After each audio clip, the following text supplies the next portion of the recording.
Good morning, dear students. So today we are going to discuss about structure of the muscles.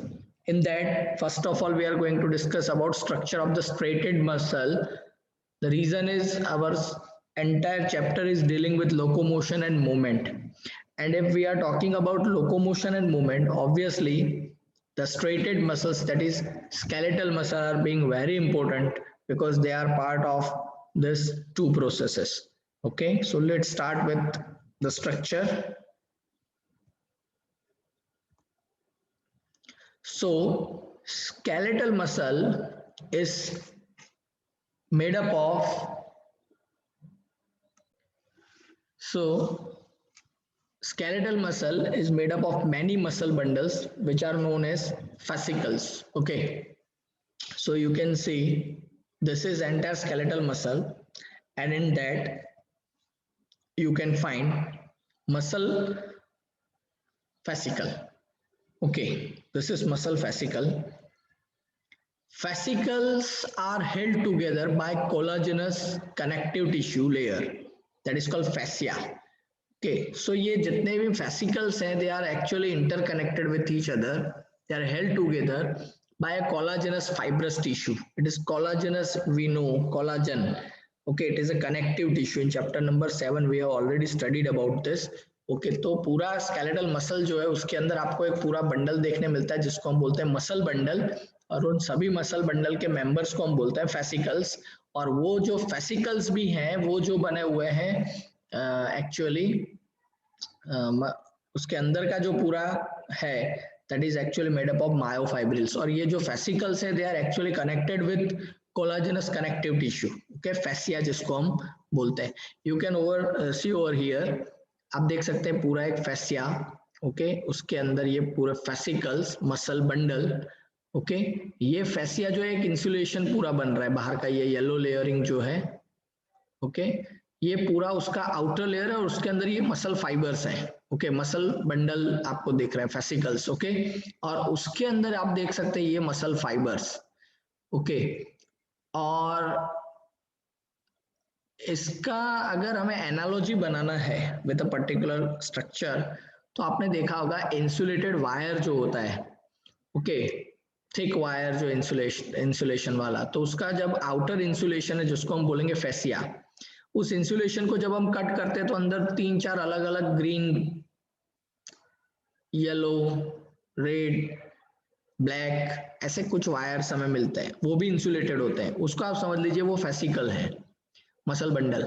और उसको भी जब हम open करते हैं तो उसके अंदर हमें पता है कि कॉपर के वायर हमें देखने मिलते हैं। Those are just like muscle fibres. Okay, वो मसल सेल्स हैं एक्चुअली, मसल फाइबर्स। तो ऐसी हम एनालॉजी उसके साथ हम बना सकते हैं। और ये मसल फेसिकल जो है उसका जो कवरिंग है उसको भी हम डिवाइड कर सकते हैं in a particular type of the structure. Perimysium जो आउटर लेयर है और एंडोमाइसियम जो इनर लेयर है। ये अंदर का लेयर है एंडोमाइसियम और ये बाहर का लेयर है that is called perimysium. Okay, fine, you can observe the muscle fibre. Okay, muscle fibers are lined by plasma membrane that is known as sarcolemma enclosing the sarcoplasm। तो ये जो muscle fibre जो है पूरा, वो muscle fibre का जो cell membrane है, मसल फाइबर मतलब और कुछ नहीं, it is cell, muscle cell. उसका जो सेल मेम्ब्रेन है उसके लिए एक स्पेशल टर्म यूज होती है that is called sarcolemma. Okay, lemma that is membrane, Sarco ये मसल के लिए वर्ड यूज होता है। और उसके अंदर जो होता है पूरा structure that is sarcoplasm. Structure in the sense internal environment, जैसे हम प्रोटोप्लाज्म बोलते हैं, साइटोप्लाज्म बोलते हैं, ऐसे यहाँ पे सार्कोप्लाज्म, क्योंकि ये मसल का साइटोप्लाज्म है इसलिए इसको हम बोलेंगे सार्कोप्लाज्म। आप देख सकते हैं यहाँ पे मायोफाइब्रिल रोड्स, और ये आप देखिए अच्छे से, you can see mitochondria. Okay, क्योंकि मसल्स हैं, स्केलेटल मसल में माइटोकॉन्ड्रिया के नंबर ज्यादा होते हैं इसलिए जानबूझ के यहाँ पे ज्यादा दिखाए भी गए हैं। ओके, सो ये पूरा सेल लॉन्गिट्यूडनल सेल है। Okay, muscle cell. तो अब आपको समझ में आ रहा होगा पूरा फैसिया, उसके अंदर मसल फेसिकल्स, ये वाले मसल फेसिकल के अंदर मसल सेल, और उस मसल सेल का स्ट्रक्चर आपको यहाँ पे बाद में दिखाया है, उस मसल फाइबर का स्ट्रक्चर आपको यहाँ पे दिखाया गया है जिसके अंदर मायोफाइब्रिल्स हैं। Each muscle fibre contains parallelly arranged myofilaments, जिसको बोलते हैं मायोफाइब्रिल्स, फिलामेंटस स्ट्रक्चर, इसलिए इसको बोलते हैं मायोफिलामेंट्स या myofibrils. Okay,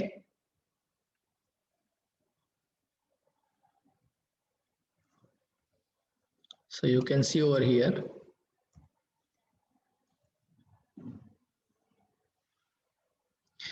now each myofibril has alternate dark and light striations, इसीलिए हम इसको स्ट्रेटेड मसल्स बोल रहे हैं। पैटर्न दिख रहा है, स्ट्रेशंस दिख रहे हैं, डार्क एंड लाइट स्ट्रेशंस यहाँ पे हमें दिख रहे हैं।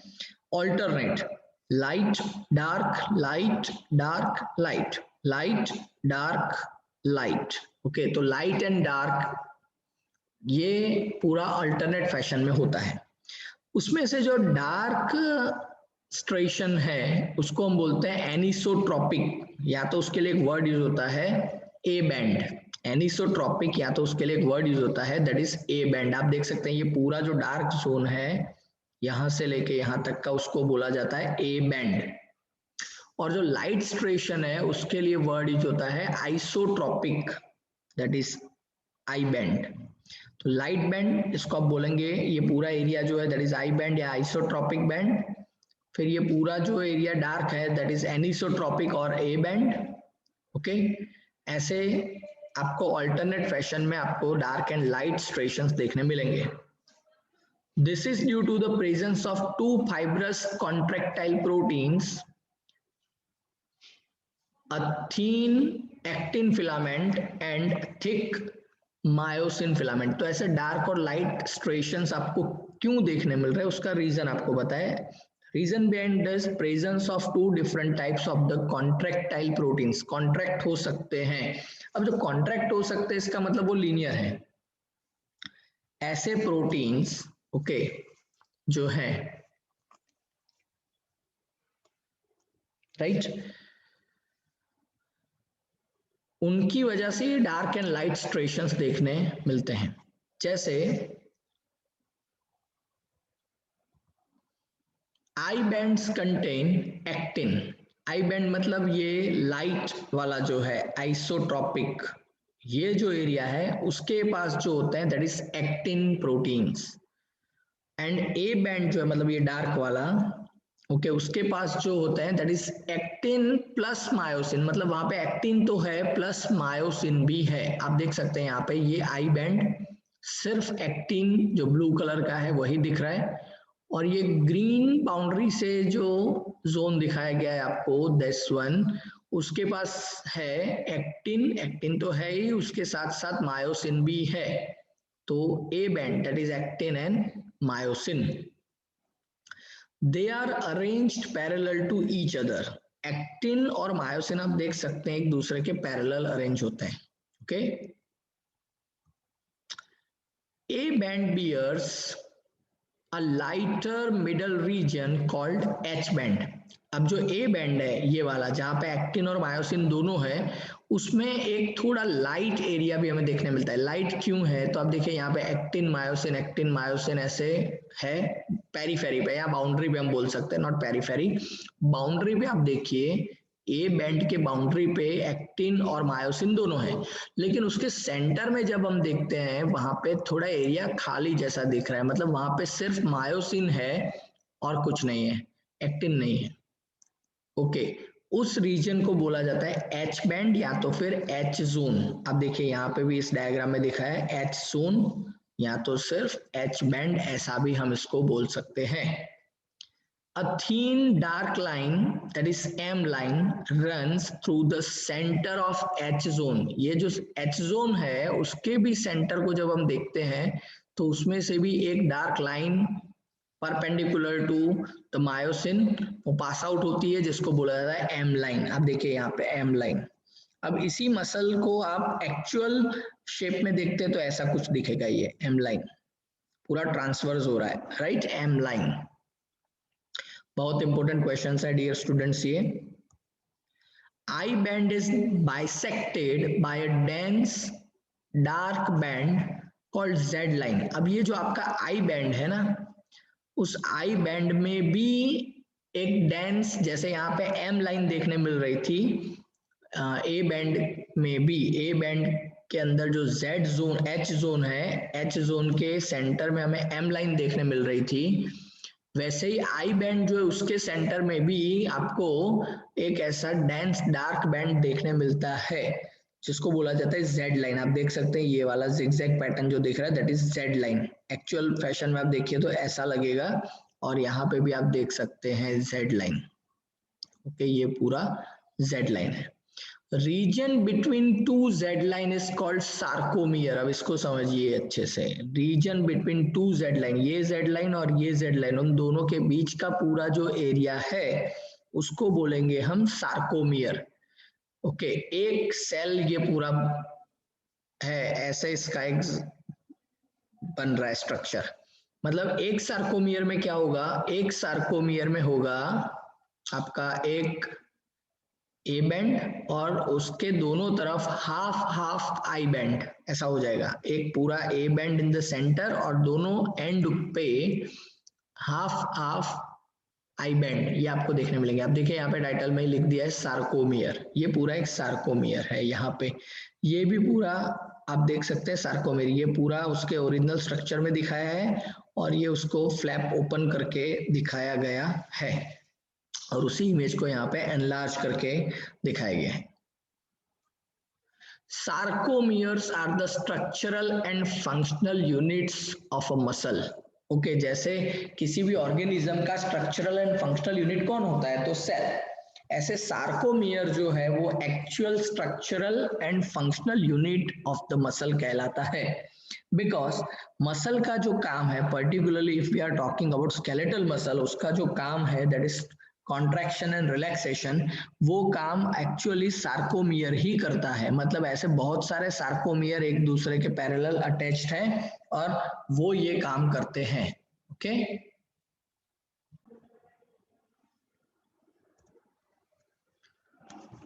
you can see the real photograph, x-ray image of this entire sarcomere। आप देख सकते हैं पूरा डार्क जोन यहाँ पे, that is the A band, और ए बैंड में आप देखिए थोड़ा बहुत ये लाइट एरिया आपको क्लियरली विजिबल हो रहा है, दैट इज एच जोन, उसको हम बोलेंगे एच जोन। और उस एच जोन के बिल्कुल सेंटर में आप देखिए ये एक लाइन दिख रहा है, that is called M line. और उसके बाद ये कंप्लीट लाइट बैंड जो पूरा है इसको हम बोलते हैं पूरा आई बैंड, इस तरफ भी है। ओके, और उस आई बैंड के सेंटर में एक ऐसा डार्क लाइन हमें दिख रहा है, that is called Z line. तो एक जेड लाइन से लेके दूसरे जेड लाइन का जो पूरा एरिया जो है उसको हम बोलते हैं सार्कोमियर। एक जेड लाइन से लेके दूसरे जेड लाइन का पूरा area, that is sarcomere. Now structure of contractile proteins. तो अभी हमने मसल्स के बारे में देखा, उस मसल के अंदर उसके एक smallest structural and functional unit के बारे में देखा, दैट इज सार्कोमियर। और उस सार्कोमियर को जो बनाते हैं वो दो protein, that is actin and myosin, उसका अल्ट्रा स्ट्रक्चर हम देख रहे हैं, उसके बारे में डिस्कस करेंगे। सो सबसे पहले हम बात करेंगे ऐसा प्रोटीन जो दोनों जोन में है, मतलब डार्क जोन में भी देखने मिलता है और लाइट जोन में भी, यानी कि ए बैंड और आई बैंड दोनों में देखने मिलता है, उस प्रोटीन की हम बात करेंगे, that is actin. So an actin filament is made up of two filamentous actins, that is F actins, which form double helix। आप देख सकते हैं यहाँ पे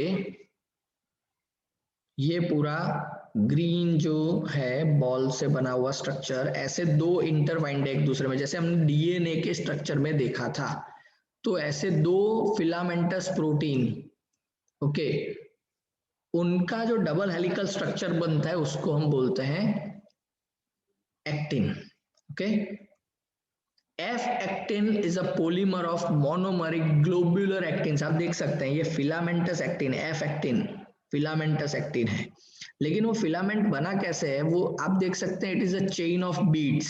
ओके, चेन ऑफ बीड्स है। आप देखिए ये ग्रीन बीड्स जैसे स्ट्रक्चर आपको दिख रहे हैं, तो ये तो ग्लोब्यूलर है। ओके, तो एक्चुअली जो ये फिलामेंटस एक्टिन बनता कैसे है, because of the polymerisation of the bead shaped actins, यानी कि ग्लोब्यूलर एक्टिन्स। ओके, तो ये ग्लोब्यूलर एक्टिन है, ये भी ग्लोब्यूलर एक्टिन है, ऐसे बहुत सारे n number of globular actin एक दूसरे के साथ जुड़ते हैं, तब जाके एफ एक्टिन यानी कि फिलामेंटस एक्टिन बनता है। मतलब बहुत सारे जी एक्टिन्स एक दूसरे के साथ चेन अरेंजमेंट में आते हैं, तब एक एफ एक्टिन बनता है। एक्टिन कंटेन्स 2 अदर प्रोटीन्स, तो सिर्फ एक्टिन में एफ एक्टिन है ऐसा नहीं, लेकिन उसके साथ 2 और प्रोटीन भी हैं। कौन कौन से हैं? एक प्रोटीन है ट्रोपोमायोसिन, आप देख सकते हैं ये पूरा रोप के जैसा स्ट्रक्चर दिख रहा है ना, दैट इज कॉल्ड ट्रोपोमायोसिन। और दूसरा आपको ये बंच ऑफ 3 ग्रेप्स, ऐसा चेरी शेप के जो स्ट्रक्चर आपको दिख रहे हैं, दोज आर कॉल्ड ट्रोपोनिन्स। ओके, तो ये रोप शेप का जो स्ट्रक्चर आपको दिख रहा है दैट इज ट्रोपोमायोसिन, और ऊपर ये चेरी शेप के ये आपको कॉम्प्लेक्स दिख रहे हैं। Okay, those are known as troponin. Okay, 3 subunit वाला प्रोटीन है troponin. 2 filaments of the tropomyosin run along the grooves of the F actin double helix, clear visible है। अब देखिए ये जो है आपका एफ एक्टिन का एक थ्रेड, और उसमें इंटरवाइंड होके दूसरा एफ एक्टिन मतलब डबल हेलिक्स हो गया। उस डबल हेलिक्स के ऊपर उसके पैरेलल उसके ही ग्रूव में से, एफ एक्टिन के ग्रूव में से ही ट्रोपोमायोसिन के 2 थ्रेड जो है, फिलामेंट जो है वो पैरेलली रन हो रहे हैं, वो भी हेलिकल फॉर्म में होते हैं। आप देखिए यहाँ पे ओके, ऐसे रोप 2 हैं, मतलब कुल मिला के फिलामेंट कितने हो जाएंगे? 4, 2 एफ एक्टिन के और 2 ट्रोपोमायोसिन के। फिर ट्रोपोनिन, तो वो भी ऐसे रैंडम अरेंजमेंट में नहीं होते, ट्रोपोनिन का अरेंजमेंट भी फिक्स है। ट्रोपोनिन हैज 3 सबयूनिट्स, आप देख सकते हैं ये 3 चेरी वाला शेप। ओके, तो troponin has 3 subunits, it is located at regular intervals on the tropomyosin. अब ये कहाँ पे अटैच है? ट्रोपोनिन ट्रोपोमायोसिन के ऊपर। तो 3 सब यूनिट वाला जो ट्रोपोनिन है वो रेगुलर इंटरवल पे ही आपको देखने मिलेगा, and it is actually attached on, it is regularly attached on tropomyosin. Okay, in the resting state a subunit of the troponin mask the binding sites for myosin on the actin filaments। Okay, resting state में क्या होता है, troponin का जो सब unit है वो क्या करता है, troponin subunit mask the binding sites for myosin on the actin filament. तो ये ट्रोपोनिन रेस्टिंग स्टेट में उसका बहुत इंपॉर्टेंट काम है, वो क्या करता है, वो मायोसिन के लिए जो बाइंडिंग साइट है एक्टिन के ऊपर उसको मास्क करके रखता है। अब देखिए यहाँ पे ये मायोसिन जो है, ये ग्रीन कलर का पूरा फिलामेंट जो दिख रहा है वो आपके एक्टिन के साथ बाइंड हो सकता है, लेकिन रेस्टिंग स्टेट में जब कोई एक्शन पोटेंशियल नहीं है तब ये आपका ट्रोपोनिन क्या करता है, मायोसिन की जो बाइंडिंग साइट है उसको मास्क करके रखता है। मतलब आपका जो मायोसिन है वो एक्टिन के साथ आके बाइंड हो सकता नहीं है, तो ट्रोपोनिन का ये काम है। Okay, now come to myosin. Okay, ये पूरा स्ट्रक्चर एक बार एक्टिन और मायोसिन के बारे में देखेंगे तब ये पूरा स्ट्रक्चर हमें बाद में पता चलेगा। तो myosin, each myosin filament is a polymer of many monomeric proteins called meromyosin। आप देख सकते हैं ये पूरा फिलामेंट जो है मायोसिन का वो भी पॉलीमर है। किसका पॉलीमर है? मैरोमायोसिन। आप देख सकते हैं ये बहुत सारे मैरोमायोनिन आपको दिख रहे हैं, जो हेड बाहर प्रोजेक्ट आउट हो रहे हैं वो सारे के सारे मैरोमायोसिन हैं। अब मैरोमायोसिन हैज 2 पार्ट्स, अब उसका एक मैरोमायोसिन आपको यहाँ पे दिखाया गया है ये। अब मैरोमायोसिन हैज 2 पार्ट्स, एक है आपका हैवी मैरोमायोसिन दैट इज HMM, ये है आपका हैवी मैरोमायोसिन HMM, और क्रॉस आर्म। ओके, उसको हैवी मैरोमायोसिन HMM भी बोला जाता है, या तो क्रॉस आर्म भी बोला जाता है, दैट इज ग्लोबुलर हेड, ये आपका ग्लोबुलर हेड, और शॉर्ट आर्म, ये जो पूरा आर्म जो इतना है नेक portion.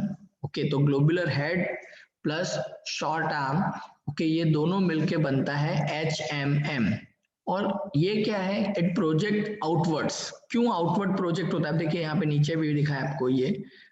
Okay, HMM that is cross arm, मतलब हेड प्लस नेक वाला पोर्शन। ओके, और ये प्रोजेक्ट आउटवर्ड होता है। अब देखिए क्यों प्रोजेक्ट आउटवर्ड, एक्टिन के साथ बाइंड होने के लिए। अब देखिए यहाँ पे एक्टिन बाइंडिंग साइट, और यहाँ पे भी एक्टिन बाइंडिंग साइट है हेड के ऊपर। तो अभी लास्ट स्लाइड में ही हमने देखा था, वापस मैं बताता हूँ, वैसी स्लाइड पे वापस जाते हैं। ट्रोपोनिन का काम, ट्रोपोनिन क्या करता है, मायोसिन, ट्रोपोमायोसिन के साथ पर्टिकुलरली अटैच रहता है रेस्टिंग स्टेट में, सो दैट एक्टिन के साथ मायोसिन बाइंड ना हो सके। अब देखिए यहाँ पे ये रहा बाइंडिंग, ये आपका एक्टिन है ब्लू कलर का, और ये जो ग्रीन कलर का है वो आपका है मायोसिन। तो एक्टिन के साथ मायोसिन बाइंड ना हो,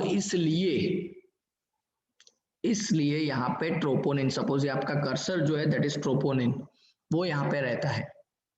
ओके, तो एक्टिन के साथ बाइंड होने के लिए मायोसिन के पास भी लोकेशन होना चाहिए, तो उसके हेड पोर्शन में ये लोकेशन है।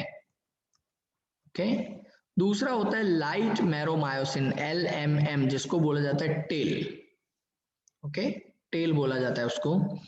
The globular head is an active ATPase enzyme. तो आपका जो ये हेड पोर्शन है मायोसिन का, मैरोमायोसिन का particularly, it is actually having ATPase activity, या तो एटीपेज एंजाइम है ये खुद। एटीपेज मतलब ऐसा एंजाइम के जो एटीपी का हाइड्रोलिसिस करता हो, ऐसा एंजाइम है, ऐसा एंजाइम के जो एटीपी का हाइड्रोलिसिस करता हो। It has binding sites for ATP and active sites for actin.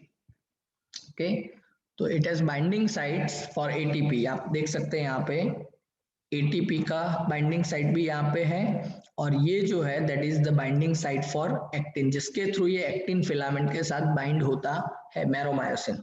और एटीपी का बाइंडिंग साइट इसलिए है because it is acting as ATPase enzyme.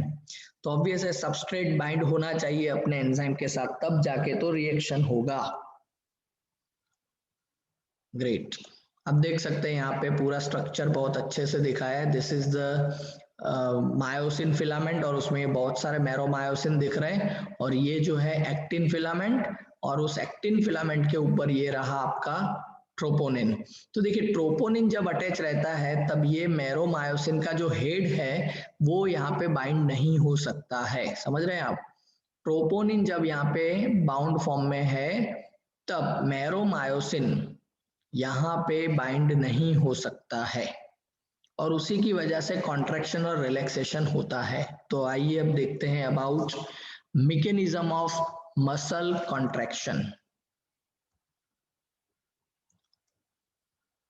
Fine, so according to sliding filament theory, contraction of a muscle fiber occurs by the sliding of the thin filament that is actin over the thick filament that is called myosin. Okay, so sliding filament theory, sliding filament का मतलब क्या है, दो filament के बारे में अभी हमने देखा, that is actin and myosin. Okay, तो एक्टिन और मायोसिन के बीच में स्लाइडिंग कुछ हो रहा है। ओके, और जो स्लाइड हो रहा है वो कौन है, that is the thin filament. और थीन फिलामेंट का मतलब क्या है, एक्टिन। देखिए बहुत सारे सिनोनिम यहाँ पे जनरेट हो रहे हैं। थीन फिलामेंट का मतलब है एक्टिन, और उसका अगर हम दूसरे हिसाब से भी मतलब देखें तो it is actually light band. Okay, over the thick filament that is myosin. Okay, अब देखिए यहाँ पे कैसे पूरा काम हो रहा है।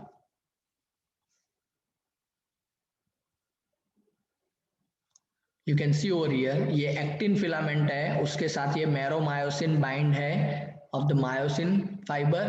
और क्या होता है कि एक्टिन फिलामेंट आगे मूव कर रहा है, ओके, इस तरफ मूव कर रहा है थीन फिलामेंट, और उसको मूव करवाने के लिए कौन हेल्प कर रहा है, तो आपका मैरोमायोसिन का हेड, ओके, मैरोमायोसिन का जो हेड है वो उसे पुल करके आगे भेजता है, ओके। इस पूरी थियोरी के बारे में डिस्कस करेंगे, स्टेप्स क्या क्या इन्वॉल्व है यहाँ पे।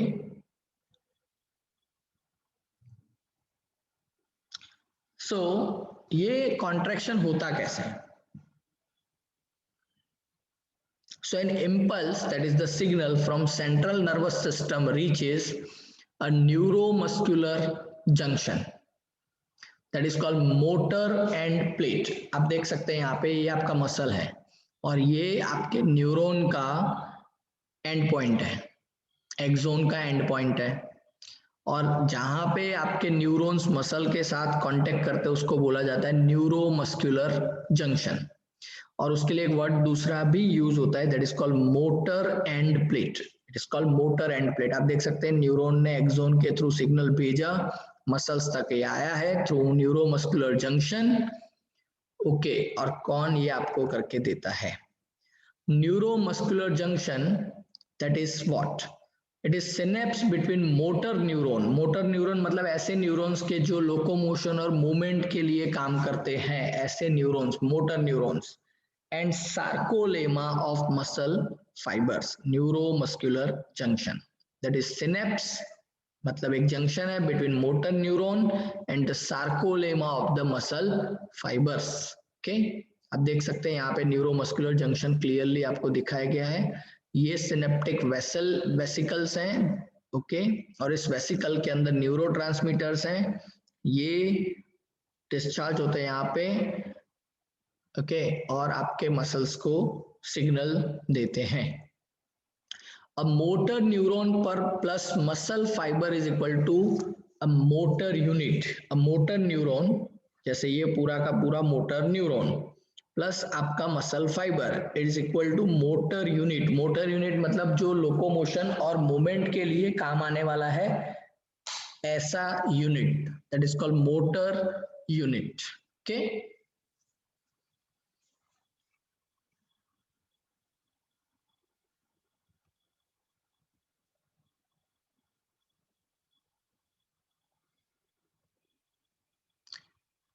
Number 2, synaptic vesicles release a neurotransmitter called acetylcholine, okay, तो ये मैंने अभी आपको बताया था सिनेप्टिक वेसिकल्स है, उसके अंदर जो होता है दैट इज न्यूरोट्रांसमीटर। आप देख सकते हैं ये यहाँ पे न्यूरोट्रांसमीटर वेसिकल्स दिखाए गए हैं, synaptic vesicles which is containing acetylcholine।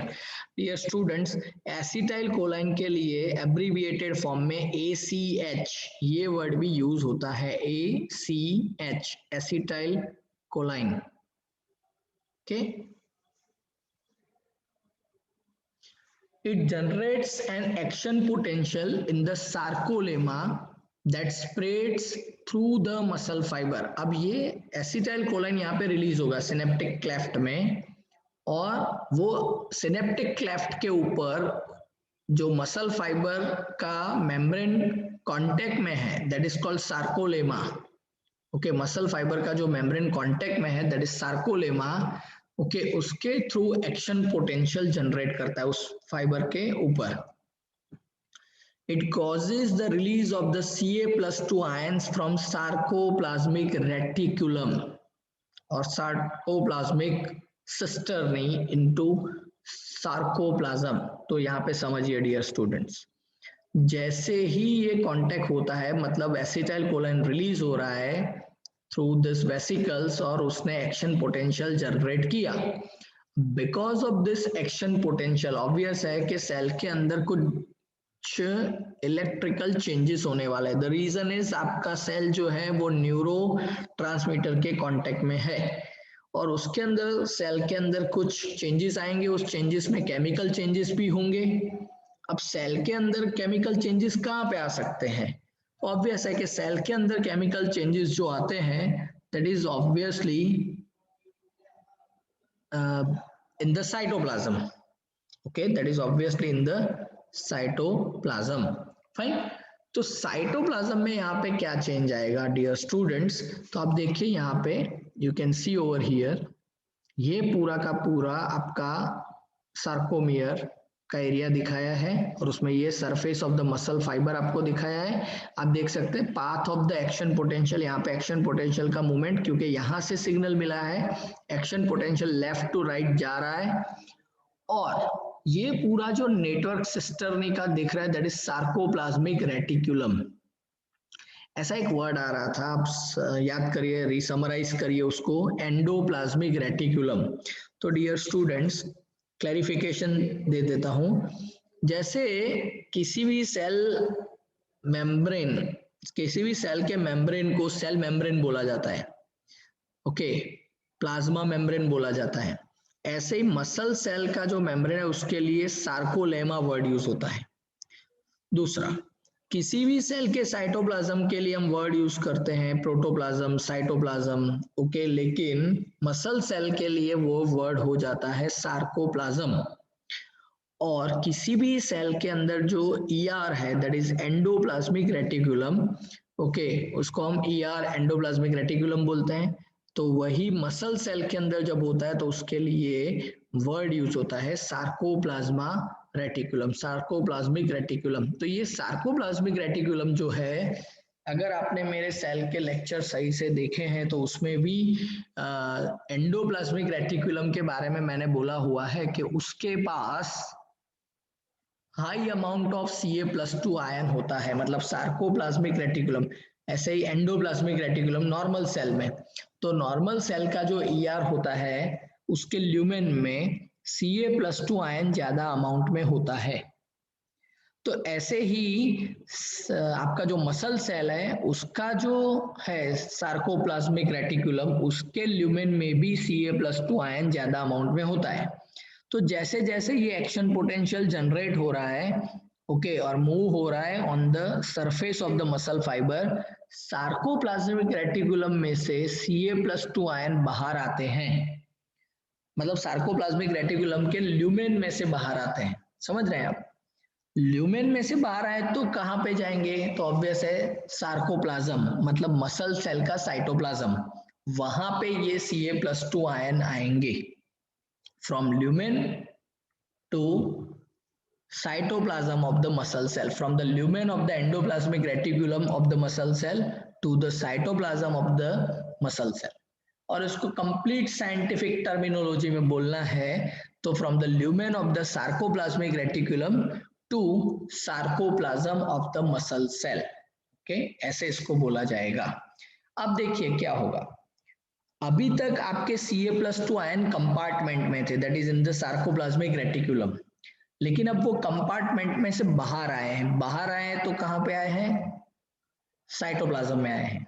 तो साइटोप्लाज्म में जैसे ही Ca+2 का कंसंट्रेशन इतना सारा बढ़ जाएगा कि उसका ओवरऑल चार्ज शिफ्ट होने वाला है, because it is obviously having +2 positive ion है ना ये, तो इसीलिए सार्कोप्लाज्म रेटिकुलम जो है, ओके, उसकी वजह से fine,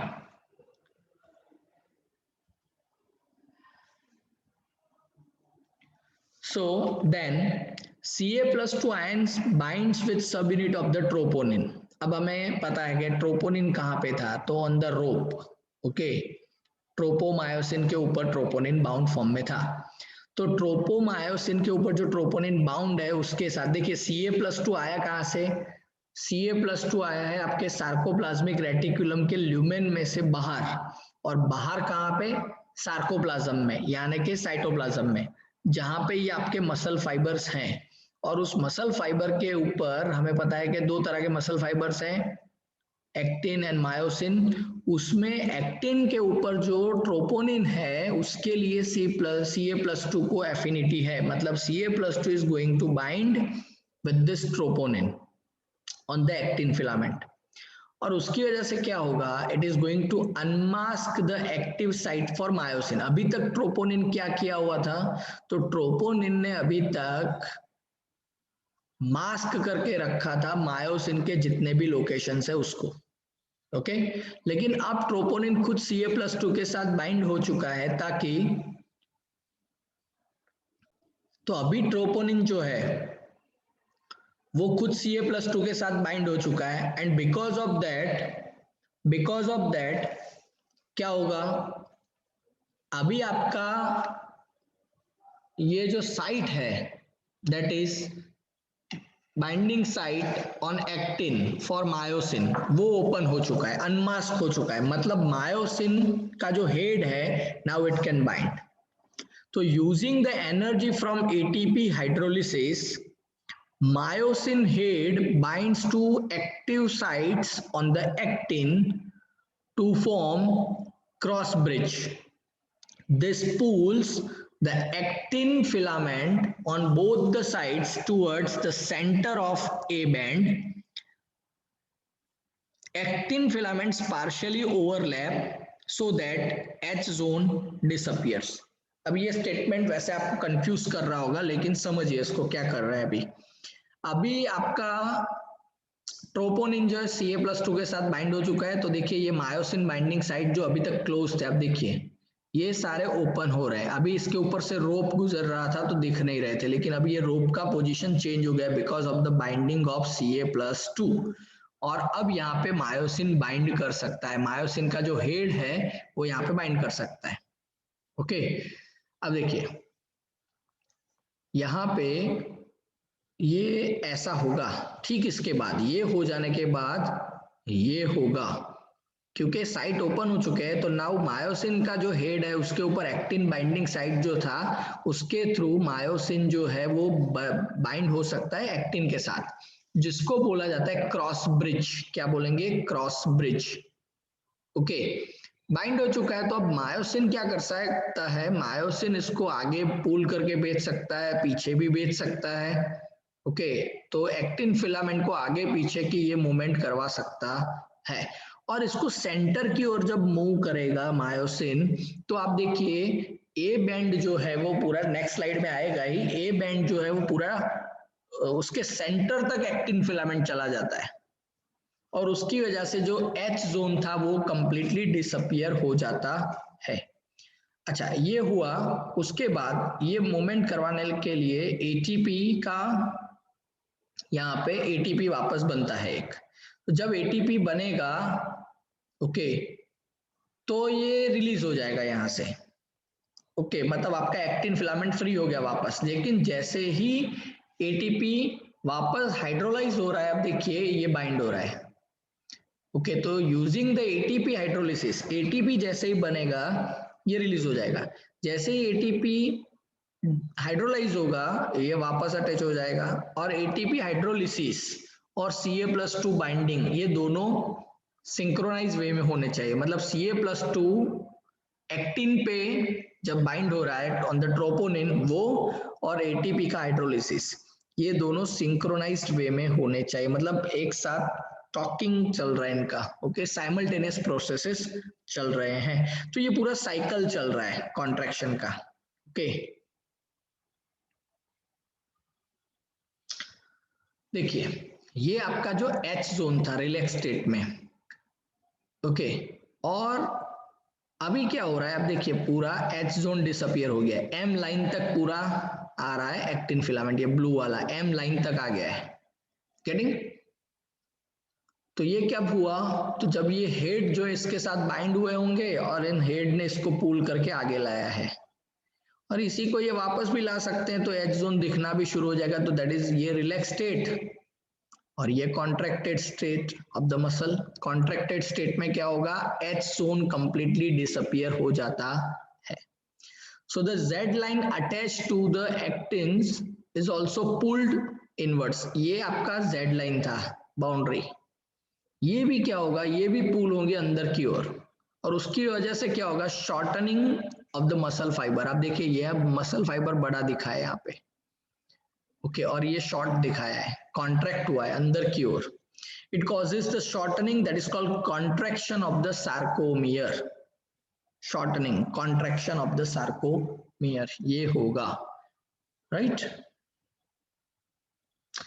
I bands get shortened and A bands retain the length। और इसमें क्या होता है, I band जो है वो शॉर्ट हो जाता है। अब देखिए ये इतना I band है पूरा, इस तरफ का I band अब देखिए कॉन्ट्रैक्ट होने की वजह से बहुत छोटा रह गया है, इस तरफ का भी बहुत छोटा सा रह गया है। ए बैंड की लेंथ में कोई डिफरेंस होता नहीं। अब देखिए ए बैंड तो जितनी लेंथ वाला था उतनी ही लेंथ वाला अभी भी दिखाया हुआ है, तो ए बैंड की लेंथ में कोई डिफरेंस नहीं होता है, आई बैंड जो है वो शॉर्ट होता है, ये पक्का है। तो again and again line diagram के थ्रू भी ये रिपीट कर रहे हैं।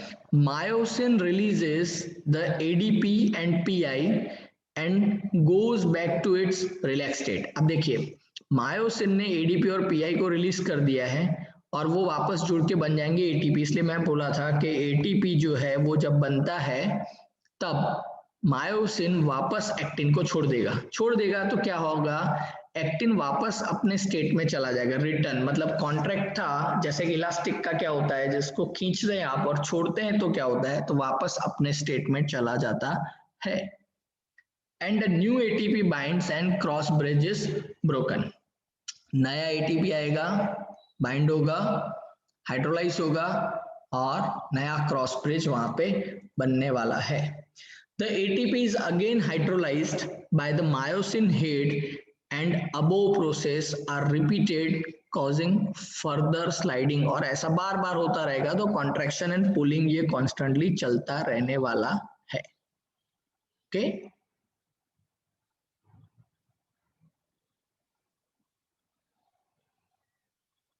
तो ये आपको पास के दो सार्कोमियर्स है उसके बारे में आपको दिखाई, ये रिलैक्स स्टेट आप देख सकते हैं कंप्लीट, आपको ये आई बैंड और उसका ये जेड लाइन, ये आपका ए बैंड और उसका ये एच जोन, और उसमें ये बीच में ये अगर हाइपोथेटिकली डिराइव करे तो एम लाइन, और ऐसे दूसरे के लिए भी है। और ये मसल कॉन्ट्रैक्ट हो रहा है तो क्या हो रहा है, कंप्लीटली सभी के लिए कॉन्ट्रैक्ट हो रहा है, सिर्फ एक सार्कोमियर के लिए नहीं। यहाँ पे भी आप देख सकते हैं मैक्सिमम कॉन्ट्रैक्शन, ये कॉन्ट्रैक्शन शुरू हुआ है अभी, एच जोन कम हुआ है, और ये जब दोनों एक्टिन फिलामेंट एक दूसरे को ओवरलैप कर रहे हैं आमने सामने के, अब देख सकते हैं यहाँ पे, तो ये मैक्सिमम कॉन्ट्रैक्शन, इसके आगे कॉन्ट्रैक्शन आप नहीं कर सकते हैं। ओके मतलब कंप्लीट एम लाइन भी डिसअपियर हो चुका है यहाँ पे। तो so when Ca+2 ions are pumped back, अब ये रिलैक्स कब होगा, तो Ca+2 आयन जो साइटोप्लाज्म में आए थे सार्कोप्लाज्मिक रेटिकुलम से, so when the Ca+2 ions are pumped back to the sarcoplasmic cistern या sarcoplasmic reticulum, the actin filaments are again mask, क्योंकि Ca+2 वापस चले गए जहां से आए थे, अपने लॉज में ये वापस चले गए हैं, ओके अपने बोर्डिंग में वापस चले गए हैं, तो क्या होगा Ca+2 की कंसंट्रेशन साइटोप्लाज्म में कम हो जाएगी, और अभी एक्टिन के साथ बाइंड होने के लिए मतलब ट्रोपोनिन के साथ बाइंड होने के लिए Ca+2 अवेलेबल नहीं रहेंगे। तो Ca+2 अवेलेबल नहीं है तो क्या होगा, एक्टिन फिलामेंट वापस मास्क हो जाएगा, इसलिए मायोसिन अब उसके साथ बाइंड नहीं हो सकता है।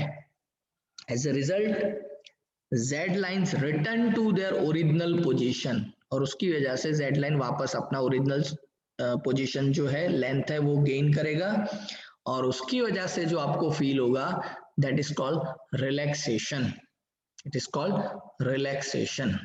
ओके तो इसी वे को, इसी फिगर को अगर रिवर्स में पढ़ेंगे तो वो हो जाएगा रिलैक्सेशन का reflex. Okay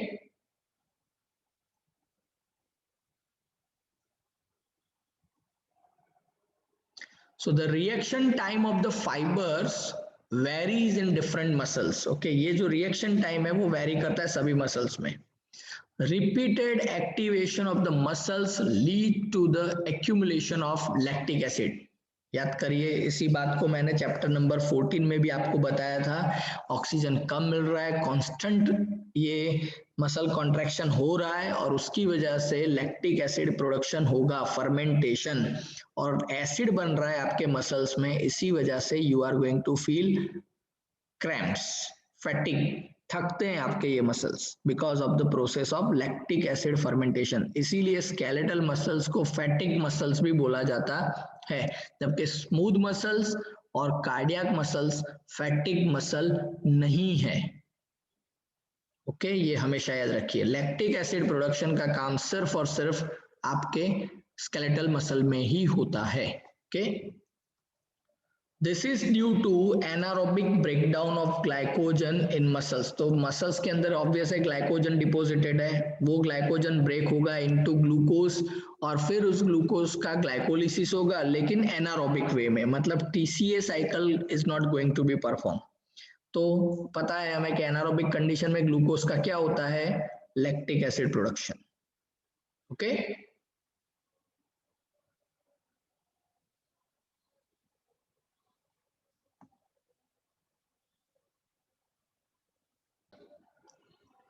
fine. So some comparative account between red muscle fibers and white muscle fibers, है तो दोनों ही muscle fibers। ओके, यहाँ पे आप देख सकते हैं red muscles more mitochondria,